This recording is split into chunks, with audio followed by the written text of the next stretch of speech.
Hello, this is Gloomy Sunday, and once again, I will be sharing spooky stories that will send shivers down your thorny spine.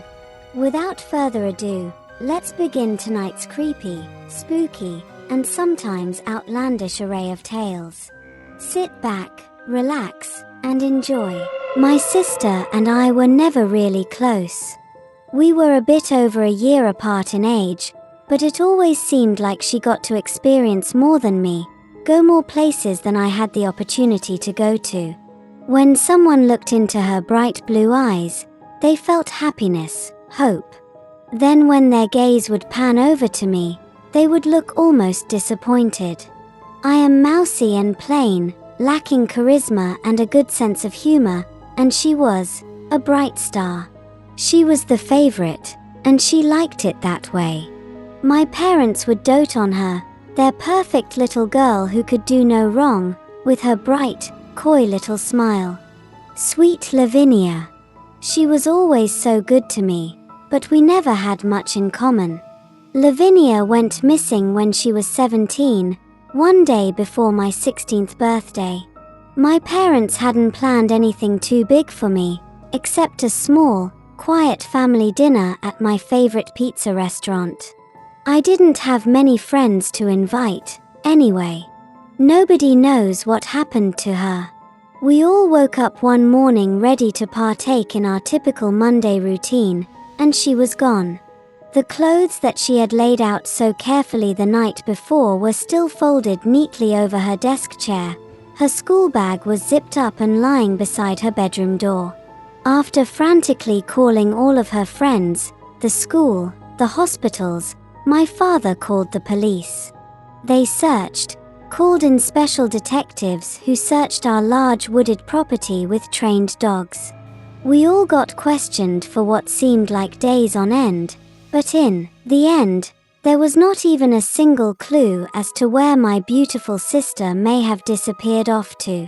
The following years were difficult for everyone, and Lavinia's absence left a cold, dark void in our home.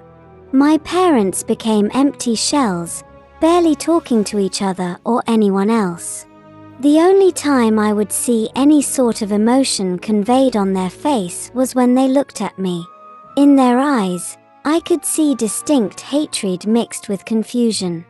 I could see that they wished I had been the one to go missing that Monday. Sometimes I wish this were true, too. After college, I moved a few hours away from home and found a wonderful job and a wonderful husband. For the first time in a long time, since way before Lavinia had gone missing, I was truly happy. This is when the visits from Lavinia began. At first I would zone out, and a memory would come alive in my mind. Lavinia and I playing with our dog, Lavinia being crowned homecoming queen, Lavinia in my dad's red convertible, golden hair whipping in the wind, after she received her driver's permit. I had never thought about these moments before, but they kept visiting my mind more frequently. When I would come to from the memory, for the quickest breath of a second, Lavinia would be standing before me, eyes bluer than before her death. Then, she would be gone. On nights when my husband was away on business trips, I would feel Lavinia's arms wrap around me while I lay in bed. I felt her body behind mine. I felt her breath on my neck. The only thing missing was the heat that would radiate off of any other human being's body. She would laugh her breathy laugh sometimes, as if remembering something funny. She never spoke, except for one night when she whispered, "I wish we had been closer." "Me too," I said, meaning it. "No. And now she was barely audible. I wish you had loved me." The visits are less frequent now.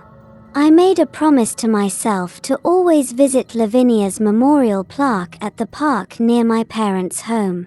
Today, on my 30th birthday, I visited my sister, thinking about how my kids would have loved her if she was still alive today. Thinking about how they probably would have loved her more than they loved me. Afterward, I made my way to my old house and to the backyard, down to the brush and into the trees. I breathed in the cold, crisp air and walked down to the ravine, where I had buried her body all those years ago. In the spot where I had lured her out and watched as she struggled against me while my hands were wrapped around her neck, squeezing tighter and tighter. Even in death, her eyes had been alive, and I remember seeing the reflection of my dead eyes in hers as I killed her. I imagined, fantasized that my soul had absorbed all of the energy that was leaving her body, and for a morsel of a second, I felt like the bright star. I was sweet Selena. I was no longer the less fortunate sister. Oh wow. That was a plot twist I was not expecting. When you have jealous or insecure thoughts, challenge them. Ask yourself if they are based on facts or assumptions. Replace negative thoughts with more positive or realistic ones. Practice gratitude. Focus on what you appreciate about yourself and your life. Let's read the next story. I was 6 years old when I experienced my first encounter with the unexplained. At the time, I slept with my grandma, but after she and my uncle moved out, I was left to sleep alone. My parents moved me to a bedroom across from theirs. My twin bed was positioned near the door, with its foot pointing toward it. Afraid of the dark and uneasy with a closed door, I always went to bed before everyone else so the hallway light could shine into my room through the open door. One night, I woke up for no apparent reason. I didn't have a clock in my room, so I had no idea what time it was, but the apartment was silent, and everything was dark except for the faint glow of an outside light filtering through the window. As I lay there trying to fall back asleep, I heard a jingling sound. At first, I thought it was a bell, but it was more like the sound of keys. Later, I realized it was exactly like the sound of a dog collar. The jingling moved actively, back and forth, from the foot of my bed to my parents' bedroom door. Terrified, I froze, unable to summon the courage to check what it was. I stayed perfectly still, pretending to be asleep. As the jingling sound moved toward the kitchen at the far end of the hallway, I took the chance to turn toward the wall. But as soon as I shifted, the jingling rushed back to the foot of my bed. I don't remember much after that, except somehow falling asleep. From that night on, I always kept my bedroom door shut. 9 years later, my younger brother had a similar experience. He often slept in the living room and had been doing so for about a month. One night, a little after midnight, he was preparing to go to sleep. Everyone else had already gone to bed. As he lay on the sofa, he heard the jingling sound. It came from the side of the sofa, near his head. At first, he thought it was our sister, who had a pair of bell earrings. Thinking she was trying to scare him, he peeked over the side of the couch, but no one was there, and the sound stopped. Confused and a little frightened, he lay back down. Suddenly, the jingling sound returned, this time, right beside him. Panicked, he bolted to our room, slammed the door, and climbed onto the top bunk bed. As he lay there, trying to calm down, he heard the jingling on the other side of the door. This is a possible explanation. When I was about 8 or 9, some neighborhood kids told me that their grandmother had passed away in the unit we lived in. I'm not sure if that's true, but it made me wonder about the strange occurrences. My brother and I both believe the jingling belonged to a dog.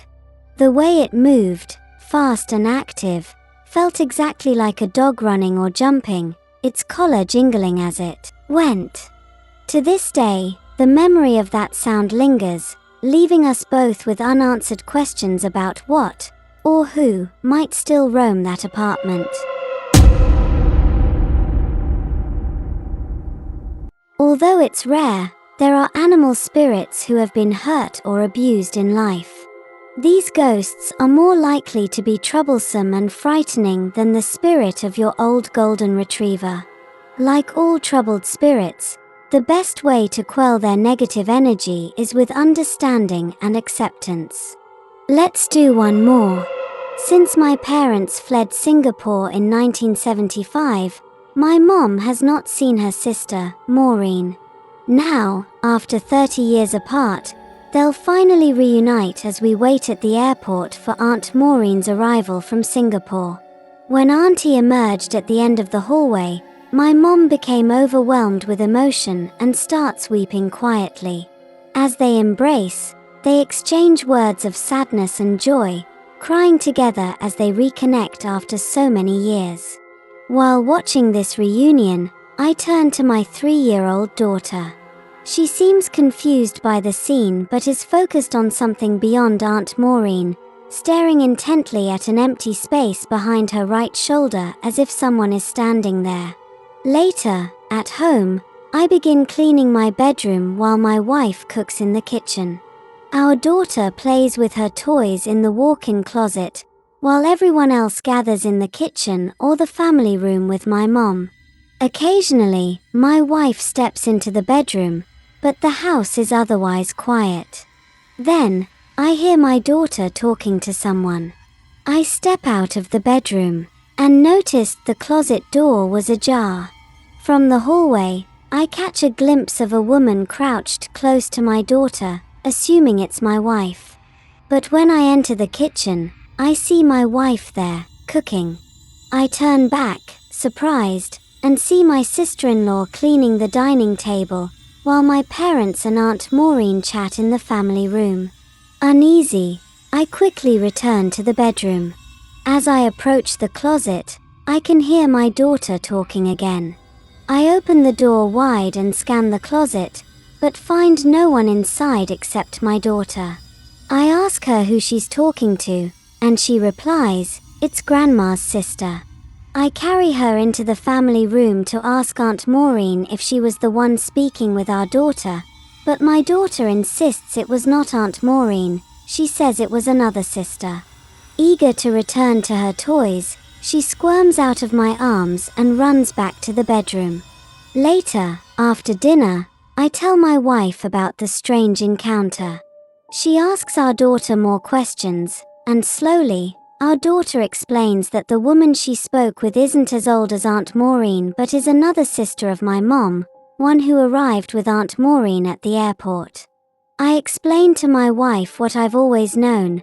My mom had another sister, Aunt Sharon, who passed away 20 years ago. My wife became frantic and insists I stay close to her while she performs her evening routine in the bathroom. Late that night, I wake to the sound of whispering.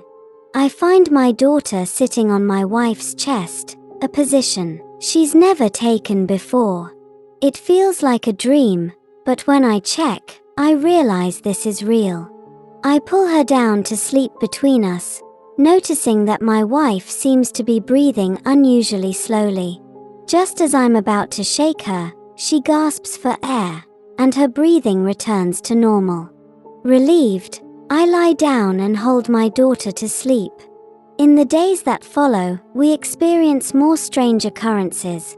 Birds flying into the house, loud noises in the kitchen late at night, creaking sounds from within the walls, hooting outside the bedroom windows, and the front door flinging open by itself. Our daughter continues talking to someone invisible, and when we ask, she insists it's Grandma's sister who came with Aunt Maureen. 3 weeks later, Aunt Maureen leaves to visit my mom's cousins. My wife insists I tell my parents about the strange happenings. Though I know they are practical people who don't believe in ghosts, I decide to tell them for her peace of mind.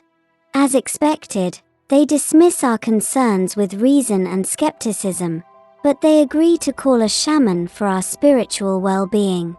The shaman performs a ritual and confirms that the spirit of Aunt Sharon has been visiting us from Singapore, asking for money and food. We prepare offerings of paper money and a large meal.